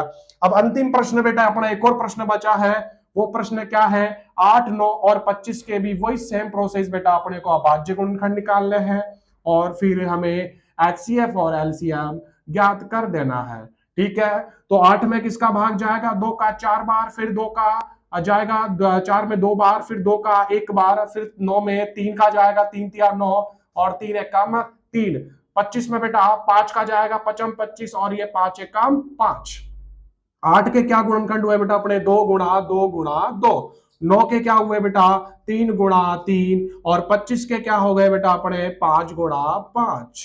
तो हमारे पास फाइनली एचसीएफ जो आएगा कितना आएगा बेटा, यहाँ पर किसी का जोड़ा बन रहा है, बोले नहीं तो नहीं बन रहा, तो हमारे पास क्या हो जाएगा, एचसीएफ 1 हो जाएगा। जिस प्रकार हमने ये किया था उसी प्रकार हमारा एचसीएफ कितना हो जाएगा, 1। और एलसीएम बेटा, एलसीएम में वही हाईएस्ट नंबर देखेंगे, यहाँ 2 कितनी बार है, 3 बार, यहाँ नहीं है, यहाँ नहीं है तो 3 बार छाप दो, ज्यादा बार 3 बार ही है। ऐसे ही 3 भी 2 बार है, और ऐसे ही 5 भी कितनी बार है, 2 बार है। अब सभी को मल्टीप्लाई करवा दो, 2 दूनी 4, 4 दूनी 8, 8 तिया 24, 24 तिया कितना हो गया, 72, 72 पंजे, अच्छा पहले 72 पंजे 5 को पहले मल्टीप्लाई करवा दो, कितनी बार हो जाएगा, 5 दूनी 10 का 0 हासिल का 1, और 5 साते 35, 35 और 1 कितना हो जाएगा बेटा अपना 36। अब दोबारा किससे मल्टीप्लाई करवाना है, एक और 5 से और मल्टीप्लाई करवाना है, 1 मिनट सॉरी, 5 से करवाना है, हाँ जी 5, 5 का 0, 5 छिंग 30 का 0 हासिल का 3, और 5 तिया 15, 15 और 3 कितना हो गया बेटा 18। तो इसका हमारा एलसीएम कितना आ गया बेटा 1800। तो ये हमारा बेटा प्रश्न नंबर 3 समाप्त हो चुका है। अब हम अगले प्रश्न की ओर, प्रश्न नंबर 4 की ओर चलते हैं बेटा। अपना क्या है क्वेश्चन नंबर 4 कि हमें 306 और 657 का जो एचसीएफ है बेटा वो कितना दिया हुआ है, 9 दिया हुआ है, और अपने को क्या ज्ञात करना है, इन दोनों संख्याओं का एलसीएम जो है ज्ञात करना है। ठीक है, तो बेटा जब भी आपके पास ऐसा कोई क्वेश्चन दिया जाए कि आपसे बोले कि 2 नंबर है और दोनों नंबरों का आपके पास एचसीएफ दिया हुआ है और उनका एलसीएम ज्ञात करने के लिए बोले, तो आपको बेटा क्या करना है, सबसे पहले एक बार हम यहाँ पर छाप देते हैं जो जो हमें दिया हुआ है। हमें क्या दिया हुआ है बेटा कि हमारी जो पहली संख्या है वो कितनी दी हुई है, भाई किसी को भी मान लीजिए आप इन दोनों में से, तो 306 है। और दूसरी संख्या कितनी है बेटा अपनी, दूसरी संख्या है बेटा अपनी 657 है। और इन दोनों संख्याओं का एचसीएफ कितना दिया हुआ है, 9, और एलसीएम बेटा अपने को क्या करना है, ज्ञात करना है। तो जब भी आपसे ऐसा प्रश्न पूछा जाए तो फिर बेटा आपको एक चीज याद होनी चाहिए, वो चीज क्या है बेटा कि दो संख्याओं का क्या बेटा, दो संख्याओं का जो गुणनफल होता है, क्या होता है, गुणनफल, वो किसके बराबर होता है, एचसीएफ इंटू एलसीएम के बराबर होता है। और आपको इस फॉर्मूले को बड़े ही प्यार से क्या कर देना है, ब्रैकेट के अंदर बंद कर देना है। और वो दोनों संख्याएं कौन कौन सी है बेटा अपनी, 306 और 657। एचसीएफ कितना दिया हुआ है बेटा 9, और एलसीएम अपने को ज्ञात करना है। तो 9 इधर मल्टीप्लाई में है तो इधर आएगा तो किसमें हो जाएगा, डिवाइड में आ जाएगा। तो 306 गुणा 657 बटे में 9, और बराबर में क्या बचा बेटा, एलसीएम। तो 9 का बेटा भाग देके आप देखो कि दोनों में से किस संख्या में जा रहा है। तो मैं पहले इसमें चेक करता हूं कि 9 का भाग जा रहा है या नहीं जा रहा। तो 9 7 63, कितना बचा, 2 अगले वाले के पास गया, कितना हो गया 27। फिर इसमें कितनी बार जाएगा, 9 तिया 27, मतलब 9 का भाग 657 में पूरी पूरी बार जा चुका है, कितनी बार बेटा, 53 बार। तो हमारे पास क्या बचा, 306 गुणा कितना बचा बेटा, 73 बराबर एलसीएम। अब अपने को क्या करना है बेटा, 73 को 306 से मल्टीप्लाई करना है। आइए बेटा मल्टीप्लाई कर लेते हैं अपन। तो क्या हो जाएगा बेटा, मल्टीप्लाई कर लेंगे तो अपन, आओ देखो बेटा, 6 तिया 18, फिर 3 तिया 9, अब 7 से मल्टीप्लाई करो बेटा, 7 छिंग 42 और 7 तिया 21। अब इन सबको प्लस कर दो, कितना हो जाएगा 8, 1 और 2 3, 9 और 4 13 का 3 हासिल का 1, और 1 और 1 कितना हो गया बेटा 2, और ये 2। तो हमारे पास बेटा एलसीएम कितना आ गया बेटा, 22,338, कितना आ गया 22,338। तो हमारे पास एलसीएम जो आंसर आया है 22,338 आया है। ठीक है बेटा, समझ में आ गया होगा आपको ये वाला क्वेश्चन। अगर ये समझ में आ गया तो फिर बेटा अगले नेक्स्ट क्वेश्चन पे आ जाइए। नेक्स्ट क्वेश्चन क्या है बेटा अपना कि जांच कीजिए कि क्या किसी प्राकृत संख्या n के लिए संख्या 6 की पावर n अंक 0 पर समाप्त हो सकती है। तो बेटा आपको इसके लिए मैं बड़ी एक ट्रिक बता रहा हूं। वो ट्रिक क्या है बेटा, भाई अपना 6 की पावर n अंक 0 पे कब समाप्त होगा, भाई लास्ट में 0 आना चाहिए। मतलब अगर मैं इसकी पावर कुछ भी लूं तो वो क्या होना चाहिए, 0 पे समाप्त कब होगा, क्या हो सकता है या नहीं हो सकता है, वो अपने को बताना है। तो मैं आपको बढ़िया ट्रिक बता रहा हूं बेटा। वो ट्रिक क्या है कि भाई अगर अपनी कोई सी भी संख्या, कोई सा भी अगर नंबर है अपना, तो वो अगर उसका 0 पर समाप्त होता है तो उस संख्या के बेटा जो गुणनखंड आप करते हो वो किसके रूप के होते हैं बेटा? 2 और 5 के रूप के होते हैं। किसके रूप के होते हैं? 2 और 5 के। तो आपको क्या करना है, यहां पर 6 के गुणनखंड चेक कर लेना है कि ये 2 और 5 के रूप के है या नहीं। अगर है तो फिर बेटा वो 0 पे समाप्त होगी, और अगर नहीं है तो फिर बेटा वो 0 पे समाप्त नहीं होगी। तो आइए बेटा अपन 6 के गुणनखंड चेक करते हैं। तो 6 के अभाज्य गुणनखंड क्या है बेटा? अरे अभाज्य गुणनखंड मेरे प्यारे बच्चों क्या है? 2 गुणा 3 है। कितना है? 2 गुणा 3, मतलब 2 और 5 के रूप का नहीं है। 2 और 5 के रूप का नहीं है, तो आपको लिख देना है कि चूंकि 6 के गुणनखंड क्या बेटा? 6 के गुणनखंड 2 व 5 के रूप के नहीं, 2 व 5 के रूप के नहीं है। अतः अतः 6 की पावर n अंक 0 पर समाप्त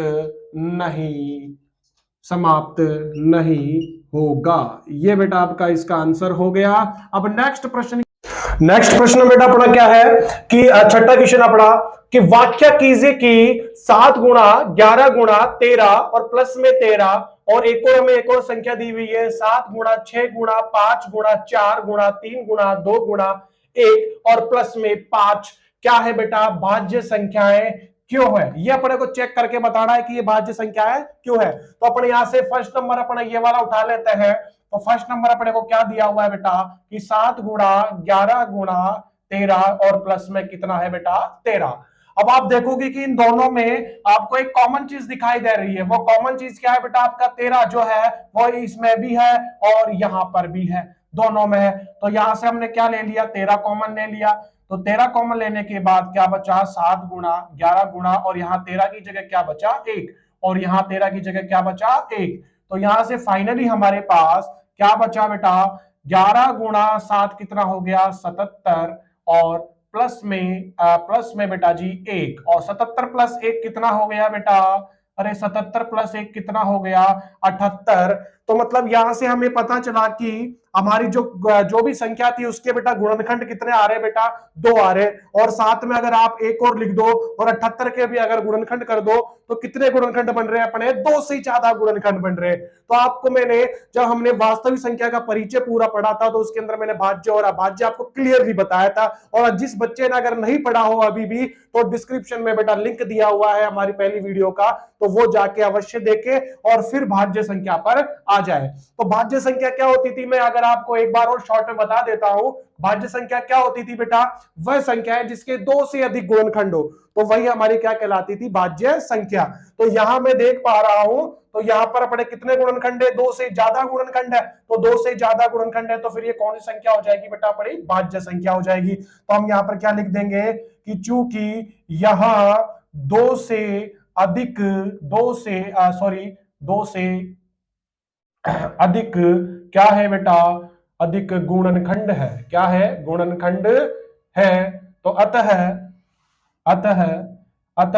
7 गुणा 11 गुणा 13 और प्लस में 13 एक क्या हो जाएगी? भाज्य संख्या हो जाएगी। भाज्य संख्या होगी। ओके, क्लियर, समझ में आ गया। इसी प्रकार बेटा अपने को ये सेकंड वाला चेक करना है। सेकंड वाला क्या दिया हुआ है अपने को? 7 गुणा 6 गुणा 5 गुणा 4 गुणा 3 गुणा 2 गुणा और 1 और प्लस में 5। जिस प्रकार हमने यहाँ पर कॉमन लिया था, यहाँ पर भी कुछ ना कुछ कॉमन दिखेगा। क्या कॉमन दिख रहा है अपने को? यहाँ पर 5 और यहाँ पे 5, मतलब दोनों से हमने 5 कॉमन लिया। तो क्या बचा? 7 गुणा 6 गुणा 5 गुणा 4 गुणा 3 गुणा, अच्छा 5 तो हमने कॉमन ले लिया बेटा, सॉरी एक बार मिस्टेक हो गई है। तो यहाँ 5 की जगह क्या लिख देंगे अपन? 1 लिख देंगे। फिर एक 3 गुणा के बाद 2, फिर गुणा 1, और यहाँ 5 की जगह क्या बच जाएगा बेटा? 1। अब इन सभी संख्याओं को आप मल्टीप्लाई करवा दीजिए बेटा। तो क्या हो जाएगा? 7 छिंग 42, 42 को 4 से मल्टीप्लाई करो। तो 42 को 4 से मल्टीप्लाई करोगे तो कितना आ जाएगा बेटा? 4 दूनी 8, 4 चौके 16। फिर 168 को किससे मल्टीप्लाई करना है बेटा आपको, 3 से मल्टीप्लाई करना है। तो 3 से मल्टीप्लाई करेंगे तो कितना आ जाएगा बेटा, या 3 दूनी 6 कर लो ना, तो 6 से कर लेते हैं डायरेक्ट मल्टीप्लाई, तो 3 दूना 6, तो 6 से मल्टीप्लाई करो बेटा, 8 छिंग 48 का 8 हासिल का 4, फिर 6 छिंग 36, 36 और 6 कितने हो गए 40, 40 का 0 हासिल का 4, फिर 6 कम 6, 6 और 4 कितने हो गए आपके 10, मतलब 1000 आपका हो गया बेटा इसका आंसर 1008 आया। और ये प्लस में 1008 में एक जोड़ा कितना हो गया, अरे कितना हो गया 1009 हो गया। तो यहां भी हम देख रहे हैं तो बेटा इस संख्या के कितने गुणनखंड दिख रहे हैं आपको, 2 से अधिक दिख रहे हैं। तो वही सेम लाइन बेटा अपन क्या लिखेंगे कि चूंकि यहां यहां 2 से अधिक है, अरे 2 से अधिक क्या है बेटा जी, गुणनखंड है, क्या है गुणनखंड है। तो अतः क्या हो जाएगा बेटा, यह एक भाज्य संख्या होगी। ओके बेटा, क्लियर समझ में आ गया होगा सभी विद्यार्थियों को। एक बार दोबारा शॉर्ट बता देता हूं मैं आपको कि भाज्य संख्या की अगर आपको कोई जांच करनी हो तो उसके आप क्या कर लीजिए बेटा, गुणनखंड कर लीजिए। अगर उस संख्या के आपके 2 से अधिक गुणनखंड आते हैं तो फिर वो कौन सी संख्या हो जाती है बेटा, आपकी भाज्य संख्या हो जाती है। तो अपना ये प्रश्न नंबर 6 बेटा यहाँ पर कंप्लीट हो जाता है। अब नेक्स्ट प्रश्न की ओर चलते हैं बेटा। नेक्स्ट प्रश्न अपना क्या है बेटा, 7वां क्वेश्चन की किसी खेल के मैदान के चारों ओर एक वृत्ताकार पथ है और इस मैदान का एक चक्कर लगाने में सोनिया को तो जो है 18 मिनट लगते हैं, और इसी मैदान का चक्कर लगाने में जो रवि को है वो रवि को कितने मिनट लगते हैं बेटा, 12 मिनट लगते हैं। मतलब सोनिया को तो 18 मिनट लगते हैं और रवि को 12 मिनट लगते हैं। अब प्रश्न में क्या पूछ रहा है कि मान लीजिए वे दोनों एक ही स्थान और एक ही समय, मतलब एक ही स्थान और एक ही समय में चलना प्रारंभ करते हैं, तो बेटा वो क्या करते हैं बेटा, कितने समय बाद पुनः प्रारंभिक स्थान पर मिलेंगे। मतलब आपसे प्रश्न में क्या पूछना चाह रहा है कि जो सोनिया है वो एक ग्राउंड का मतलब एक चक्कर जो लगाने में कितना समय लगाती है, 18 मिनट, और रवि उसी को कितना मिनट लगाता है बेटा, 12 मिनट। तो फिर आपसे क्या पूछ रहा है, अगर वो एक ही समय और एक ही स्थान से चलना प्रारंभ करे तो पुनः किस समय वो दोनों एक साथ मिलेंगे। तो जब भी आपसे ऐसा क्वेश्चन बेटा पूछा जाए, आपको कुछ नहीं करना, आपको उन दोनों का एलसीएम निकाल देना है। तो सोनिया को कितना समय लग रहा है, 18 मिनट, रवि को कितना लग रहा है, 12 मिनट। तो यहाँ बेटा 18 और 12 को आपको क्या निकाल लेना है बेटा, एलसीएम। और एलसीएम कैसे निकालते हैं बेटा, वही भाज्य गुणनखंड करके 18 के भाज्य गुणनखंड क्या हो जाएंगे हमारे 2 गुणा 3 गुणा 3, मतलब 3 तिया 9, 9 दूनी 18 हो गए इसके। ऐसे ही 12 के कर लीजिए, 2 गुणा 3 गुणा और 1 मिनट 2 गुणा 2 और गुणा में 3, 2 दूनी 4, 4 तिया 12, ये हमारे इसके गुणनखंड कंप्लीट हो गए। तो यहां से बेटा अपना एलसीएम क्या आ जाएगा, इन दोनों संख्याओं का एलसीएम कैसे निकालते हैं, तो यहाँ 2 एक बार है, यहाँ कितनी बार है 2, तो जहां ज्यादा बार है वहां से छापिए। और यहाँ 3 कितनी बार है, 2 बार, यहाँ 1 बार, तो ज्यादा बार कहाँ है, ऊपर में है, तो ऊपर से उठा के छाप दीजिए 2 बार 3। अब इन सबको मल्टीप्लाई करवा दीजिए, 2 दूनी 4, 4 तिया 12, और 12 तिया कितना हो गया बेटा, 36। तो अतः बेटा, अतः सोनिया जी को और किसको बेटा, रवि जी को, सोनिया व रवि दोनों कब मिलेंगे बेटा, 36 मिनट बाद। क्या बेटा, 36 मिनट बाद, 36 मिनट बाद क्या हो जाएंगे, पुनः प्रारंभिक स्थान पर मिलेंगे। 36 मिनट बाद पुनः प्रारंभिक स्थान पर क्या हो जाएंगे, स्थान पर मिलेंगे। ये हमारा इसका क्वेश्चन कंप्लीट हो गया। बड़ा ही इजी प्रश्न था बेटा जी। क्या करना था, बस हमें 12 और 18 का एलसीएम ही तो निकालना था, और हमें पता चल गया कि वो दोनों किस समय एक दोबारा पुनः मिलेंगे। तो यहीं पर बेटा हमारी प्रश्नावली जो वास्तविक संख्या का पहला यूनिट था हमारा 1.1 वो समाप्त हो चुका है। 1.1 के बेटा अपने सारे प्रश्न हो चुके हैं। अब हम 1.2 की ओर चलते हैं। 1.2 का जो पहला प्रश्न बेटा अपना है क्या है कि सिद्ध कीजिए कि √5 एक अपरिमेय संख्या है। तो बेटा आपके हमें प्रूव करना है कि जो √5 है वो क्या है बेटा, अपरिमेय संख्या है।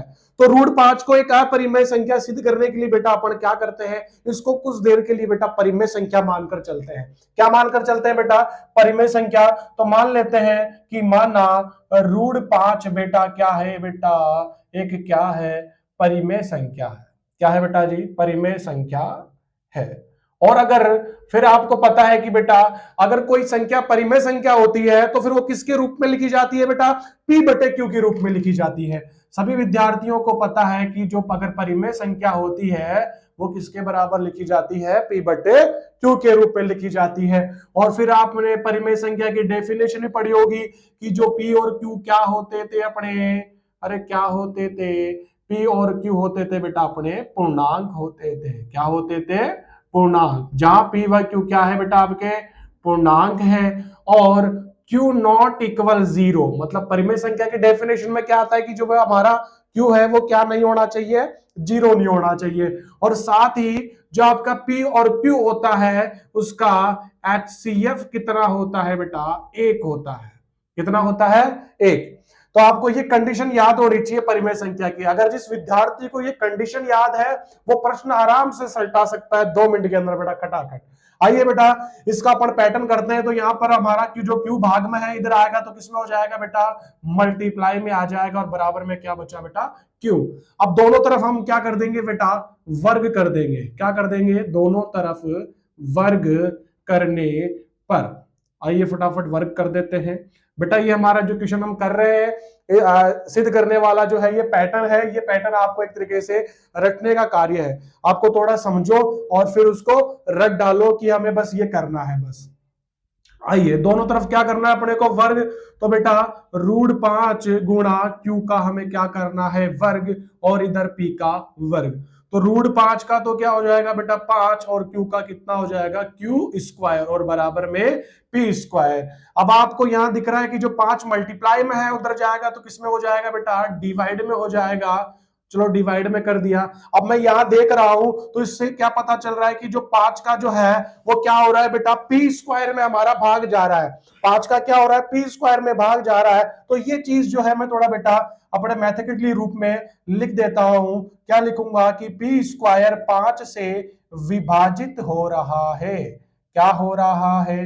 5 से विभाजित हो रहा है।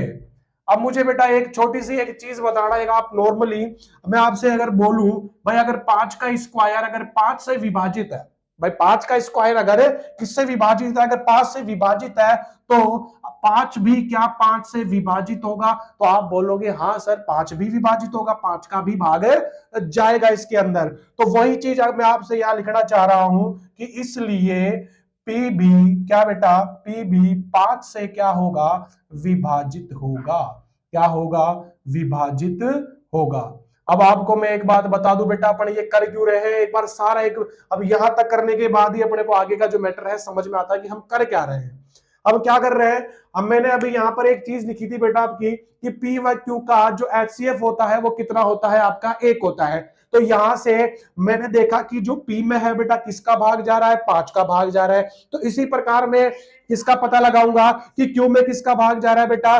Q में भी हम पता लगाएंगे भाई Q में किसका भाग जा रहा है। तो यहां से हम फिर हमें क्या पता चल जाएगा कि P में इसका भाग जा रहा है, Q में इसका जा रहा है। तो यहां से हमें दोनों को देखने को क्या मिलेगा कि P और Q दोनों में किसका भाग जाएगा? 5 का भाग जाएगा। तो दोनों में अगर 5 का भाग जा रहा है तो फिर इन दोनों का HCF कितना हो जाएगा बेटा?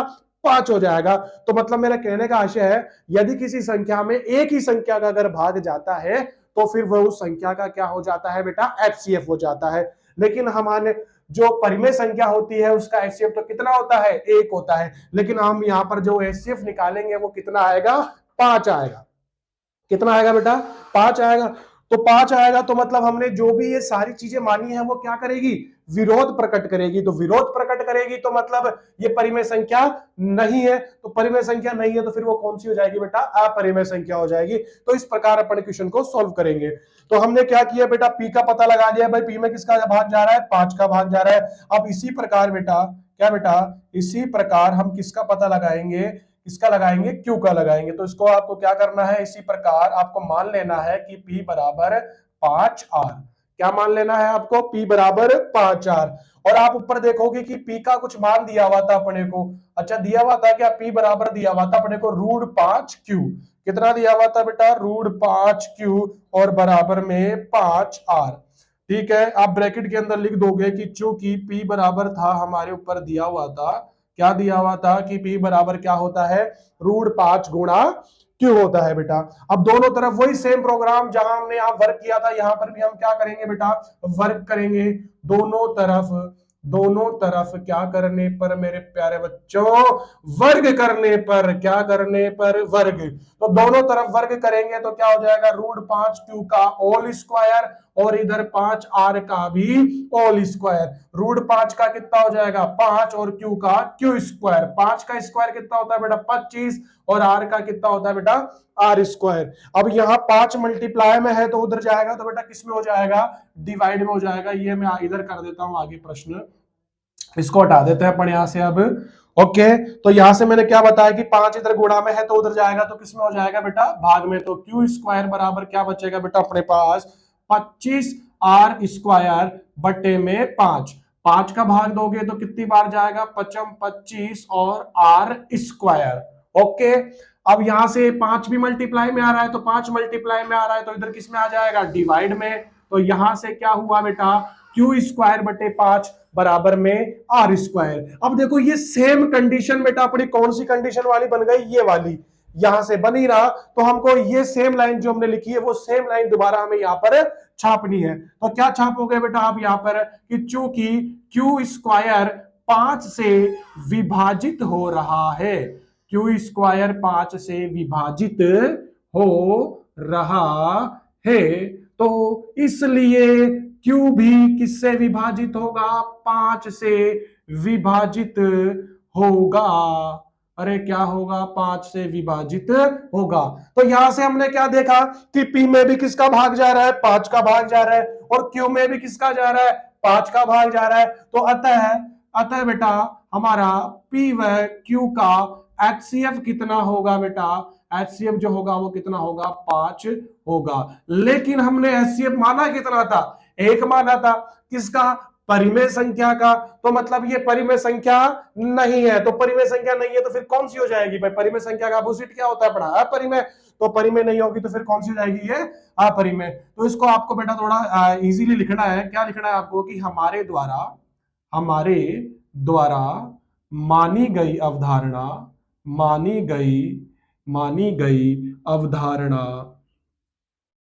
अवधारणा क्या कर रही है बेटा, विरोधाभास प्रकट कर रही है।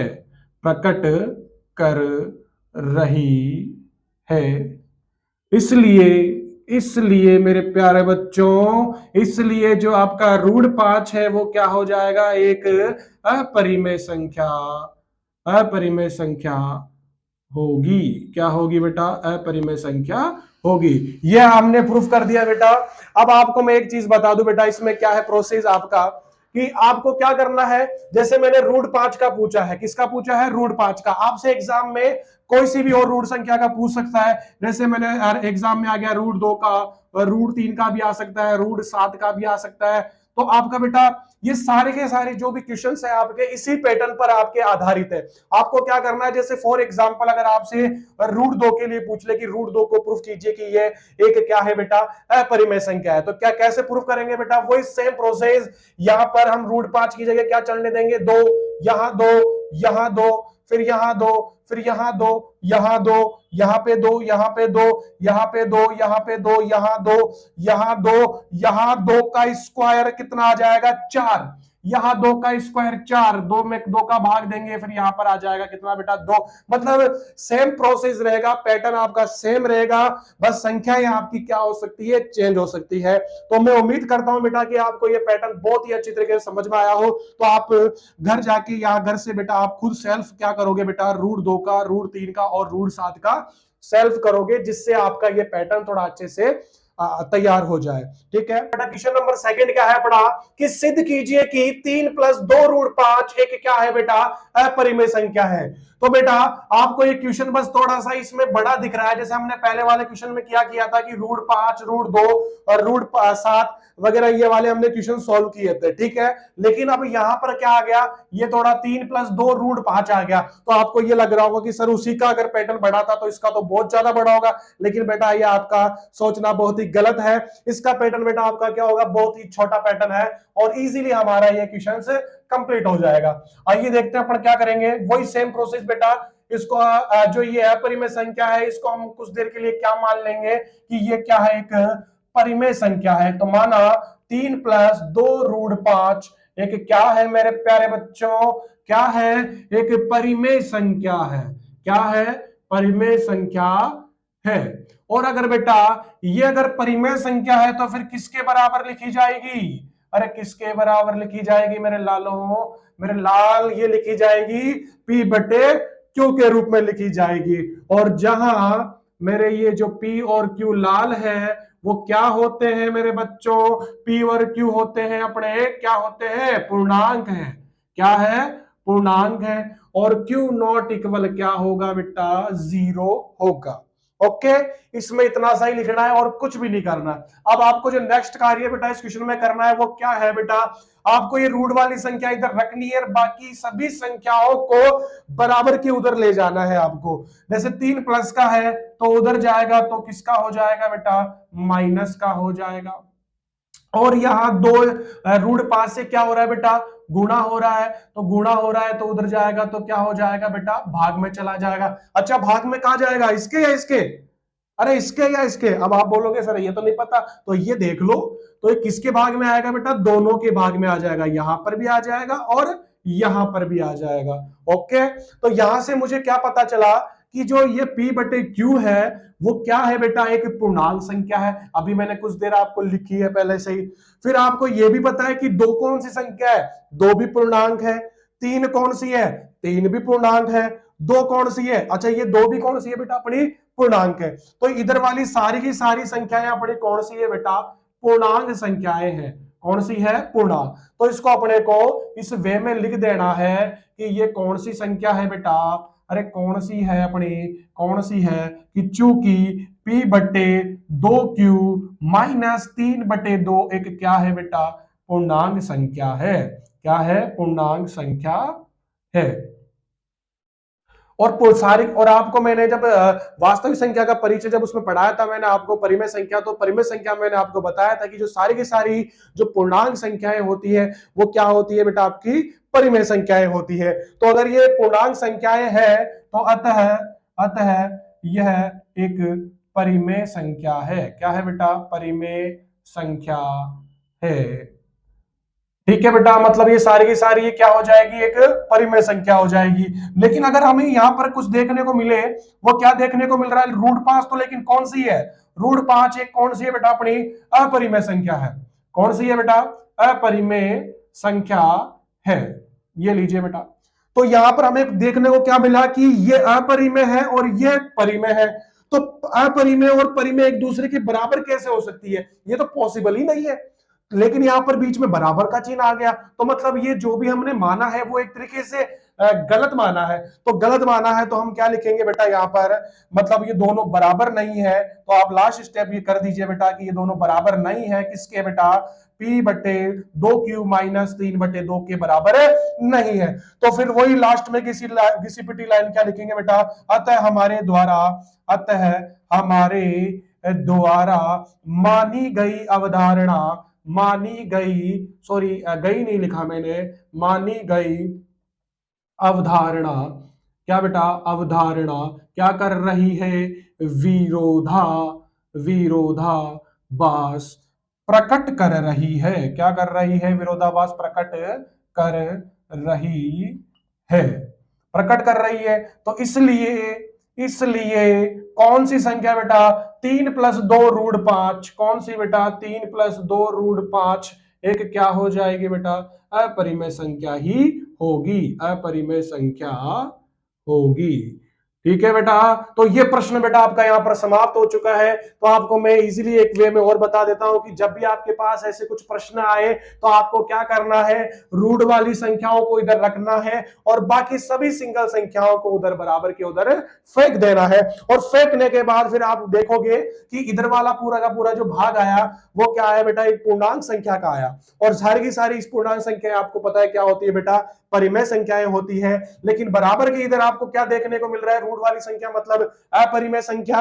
तो अपरिमेय संख्या बेटा, तो मतलब ये दोनों कैसे बराबर हो सकते हैं, ये तो अपरिमेय है और ये परिमेय है, और बीच में क्या दिया हुआ है बेटा, बराबर दिया हुआ है, तो मतलब ये बराबर नहीं हो सकते। तो बराबर नहीं हो सकते तो मतलब हमने जो भी अवधारणाएं मानी थी वो सब क्या कर रही है, विरोधाभास प्रकट कर रही है। इसलिए 3 + 2 रूट 5 एक क्या हो जाएगी, अपनी अपरिमेय संख्या हो जाएगी। तो यहां पर बेटा अपना प्रश्न नंबर 2 समाप्त होता है। अब हम प्रश्न नंबर 3 की ओर बढ़ते हैं बेटा। हाँ मेरे बच्चों, अब अंतिम प्रश्न की ओर चलते हैं बेटा। अंतिम प्रश्न अपना क्या है बेटा, वही जो क्वेश्चन नंबर 2 में हमने सिद्ध किया था कि ये जो परिमेय संख्याएं, सॉरी अपरिमेय संख्याएं थी, उन्हें अपन अपरिमेय सिद्ध कर रहे थे। तो इस क्वेश्चन में भी वही है, क्या करना है अपने को, इसका तीसरे का पहला क्वेश्चन है बेटा अपना 1/√2। इसको भी हमें क्या सिद्ध करना है कि ये एक अपरिमेय संख्या है, इसको भी हमें अपरिमेय सिद्ध करना है, इसको भी हमें अपरिमेय सिद्ध करना है। तो हमने जो प्रश्न नंबर 2 में किया था, जो पैटर्न उसमें किया था, वही का वही पैटर्न हमारे यहाँ पर यूज आने वाला है। तो मतलब जिस विद्यार्थी को प्रश्न नंबर 2 अच्छे समझ में आ गया होगा तो ये और भी इजीली समझ में आ जाएगा, और जिसको नहीं आया है वो एक बार और अच्छे से देख ले बेटा। आ जाइए बेटा। तो पहला प्रश्न बेटा अपना क्या दिया हुआ है बेटा, 1/√2 दिया हुआ है। क्या दिया हुआ है, 1/√2। तो थोड़ा बेटा इस प्रश्न को थोड़ा स्पेशली देखें कि इस प्रश्न में जो है नीचे क्या दिया हुआ है अपने को, रूट वाली संख्या दी हुई है। तो जब भी नीचे रूट वाली संख्या आ जाती है तो बेटा सबसे पहले आपको उसका हर का परिमेयकरण कराना है, फिर उसके बाद आपको इस क्वेश्चन को सॉल्व करना है। तो इसका बेटा अपन क्या करा देंगे बेटा, हर का परिमेयकरण करने पर, क्या करने पर मेरे प्यारे बच्चों, हर का परिमेयकरण करने पर। तो हर का परिमेयकरण करवाएंगे तो क्या हो जाएगा, जो नीचे संख्या दी हुई है मतलब √2, इसी को ऊपर और नीचे क्या करवा देंगे, मल्टीप्लाई करवा देंगे। तो करवाने के बाद क्या आ जाएगा, √1 को √2 को 1 से मल्टीप्लाई करवाया, कितना आ गया, √2, और √2 को √2 से मल्टीप्लाई करवाया तो बेटा कितना आ गया हमारे पास, 2 आ गया। तो अब हमारे पास जो आ चुकी है वो संख्या क्या है, √2/2। अब इसको प्रूफ करना है अपने को कि ये कौन सी संख्या है, अपरिमेय संख्या है। तो वही सेम प्रोसेस जो हमने प्रश्न नंबर 2 में किया था। क्या किया था हमने, इस संख्या को हमने क्या माना था मेरे प्यारे बच्चों, अरे क्या माना था, एक परिमेय संख्या माना था। तो हमने क्या लिख दिया कि माना √2/2 एक क्या है, परिमेय संख्या है। और अगर मेरे प्यारे बच्चों आप सभी को पता है कि अगर √2/2 परिमेय संख्या है तो परिमेय संख्या को हम किस रूप में लिखते हैं, p/q के रूप में लिखते हैं। और जहां हमारे ये p और q जो लाल है उन्हें हम क्या बोलते हैं बेटा, पूर्णांक बोलते हैं बेटा। क्या होते हैं ये हमारे लाल, ये हमारे लाल जो है बेटा क्या होते हैं बेटा, पूर्णांक होते हैं। और Q0 क्या होता है हमारा, 0 होता है। आगे और प्रश्न की चलिए बेटा। अब यहाँ पर बेटा 2 भाग में है तो उधर भाग में है तो उधर जाएगा, तो बेटा किस में हो जाएगा बेटा, गुणा में हो जाएगा। अब आपको यहाँ देखने को क्या मिल रहा है कि P और Q क्या है बेटा, अपने पूर्णांक है, और 2 भी क्या है बेटा, आपका पूर्णांक है। तो मतलब इधर वाला जो भी पार्ट है हमारा वो सारा का सारा क्या है, पूर्णांक संख्या का है। और आप सभी विद्यार्थियों को पता है कि जो भी हमारी पूर्णांक संख्याएं होती है वो सारी की सारी क्या होती है बेटा, परिमेय संख्याएं होती है। लेकिन बराबर के इधर वाले पार्ट को अगर हम देखते हैं तो इधर हमें क्या दिखाई देता है बेटा, कि √2 दिखाई दे रहा है। और √2 आपको पता है बेटा कौन संख्या होती है बेटा, अपरिमेय। और हमें ये बीच में क्या लगा हुआ है, बराबर। तो अपरिमेय और परिमेय दोनों कैसे बराबर हो सकती है, ये तो बराबर हो ही नहीं सकती। तो बराबर नहीं है तो मतलब ये तो हमने जो मैटर किया है वो सारा का सारा क्या किया, एक तरीके से गलत मानकर किया है। तो मतलब इसी प्रकार बेटा अपना ये क्वेश्चन सिद्ध हो जाएगा। तो क्या लिखेंगे बेटा अपना, कि चूंकि p/q गुणा 2 एक क्या है बेटा, परिमेय संख्या है। और परिमेय संख्या क्यों है बेटा, क्योंकि ये सारे के सारे क्या है यहाँ पर, पूर्णांक है। तो एक परिमेय संख्या है। और लेकिन आपका जो √2 है, कौन सा बेटा, √2 जो है वो क्या है बेटा, लेकिन √2 एक क्या है बेटा, अपरिमेय संख्या है। अरे मेरे प्यारे बच्चों क्या है, √2 एक क्या है बेटा, अपरिमेय संख्या है। तो मतलब ये दोनों पार्ट एक दूसरे के क्या नहीं है, बराबर नहीं है। तो बराबर नहीं है तो मतलब हमने जो भी ये सारी की सारी जो चीजें मानी है हमने वो क्या मानी है, गलत मानी है। तो वही घिसी-पिटी लाइन जो हमने बेटा पिछले वाले प्रश्न में लिखी थी, क्या लिखी थी बेटा, कि हमारे द्वारा, क्या मेरे प्यारे विद्यार्थियों, हमारे द्वारा मानी गई अवधारणा, अरे क्या रे, अवधारणा क्या कर रही है, विरोधाभास प्रकट कर रही है। क्या कर रही है, विरोधाभास प्रकट कर रही है। तो इसलिए बेटा आपकी कौन सी संख्या बेटा, इसलिए आपकी कौन सी संख्या, हमने इसका हर का परिमेयकरण करके क्या बनाया था, इसको √2/2 बनाया था। तो इसलिए √2/2 एक क्या हो जाएगी बेटा, अपरिमेय संख्या ही रहेगी। कौन सी रहेगी बेटा, एक अपरिमेय संख्या है। ओके, तो ये बेटा अपना क्वेश्चन नंबर 1 कंप्लीट हो चुका है। उसी क्वेश्चन नंबर 2 के पैटर्न पर आधारित हमने किया है, कोई भी चेंजेस नहीं किया है। इसमें भी हमने क्या किया है, जो रूट वाली संख्याओं को इधर रखा और बाकी सभी संख्याओं को हमने उधर भेज दिया, जैसे हमने प्रश्न नंबर 2 में किया था। ठीक है बेटा, तो अगले प्रश्न की ओर चलते हैं बेटा। अपना अगला प्रश्न क्या है बेटा, 7√5। जब तक कि आप इसको छाप लीजिए, अपन नेक्स्ट क्वेश्चन की ओर चलते हैं।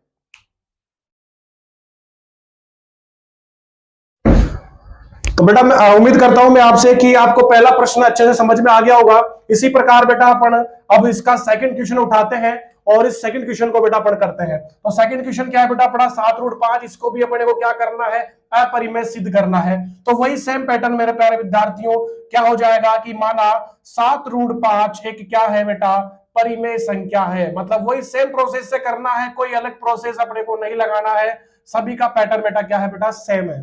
तो 7√5 एक परिमेय संख्या है, तो फिर बेटा इसे किस रूप में लिखा जाएगा बेटा, वही P/Q। और जहां P व Q बेटा आपके क्या होंगे बेटा, पूर्णांक होंगे। क्या होंगे बेटा, पूर्णांक है। ठीक है, और इसके बाद Q0 इक्वल क्या होता है बेटा, आपका 0 होता है।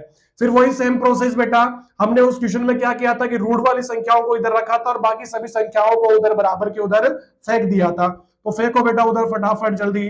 तो क्या हो जाएगा, 7 इधर गुणा में है तो उधर जाएगा, तो किसमें आ जाएगा बेटा, भाग में आ जाएगा।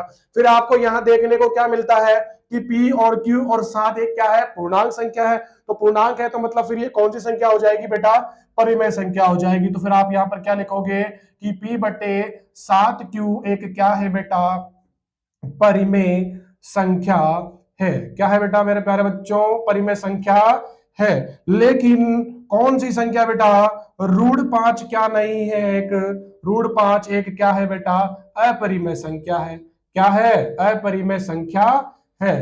तो मतलब आपको ये जहां यहाँ पर बराबर का चिन्ह दिया हुआ है वो गलत दिया हुआ है। तो गलत दिया हुआ है तो फिर बेटा आप क्या बोलोगे कि √5 नॉट इक्वल होगा बेटा किसके बेटा, 7/Q के। तो अतः हमारे द्वारा मानी गई अवधारणा क्या कर रही है बेटा, अवधारणा विरोधाभास प्रकट कर रही है। इसलिए कौन सी संख्या बेटा आपकी, 7√5 क्या होगी, एक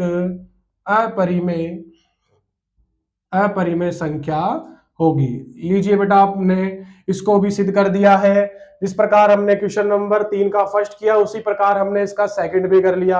अब इसी प्रकार बेटा अपन क्या करेंगे, इसका थर्ड क्वेश्चन भी करेंगे। मैं आपको इसी पैटर्न के अंदर आपको इसको रखना सिखा देता हूं कि कैसे करेंगे। जैसे कि यहाँ पर क्या दिया हुआ था बेटा, 7√5 दिया हुआ है, तो हमें यहाँ पर इसकी जगह क्या छाप लेना है बेटा, 6+√2 छाप लेना है। तो ये 6+√2 छाप लिया।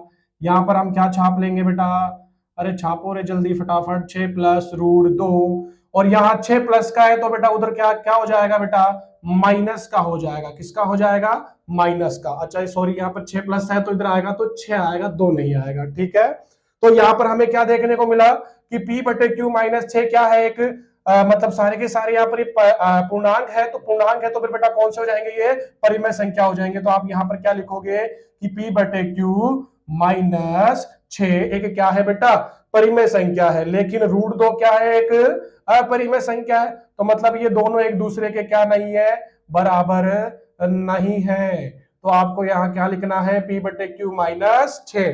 फिर वही सेम प्रोसेस बेटा क्या लिखना है आपको, कि अतः हमारे द्वारा मानी गई जो अवधारणा है वो क्या कर रही है, विरोधाभास प्रकट कर रही है। इसलिए क्या सिद्ध करना था अपने को, 6+√2 एक क्या है बेटा, अपरिमेय संख्या है।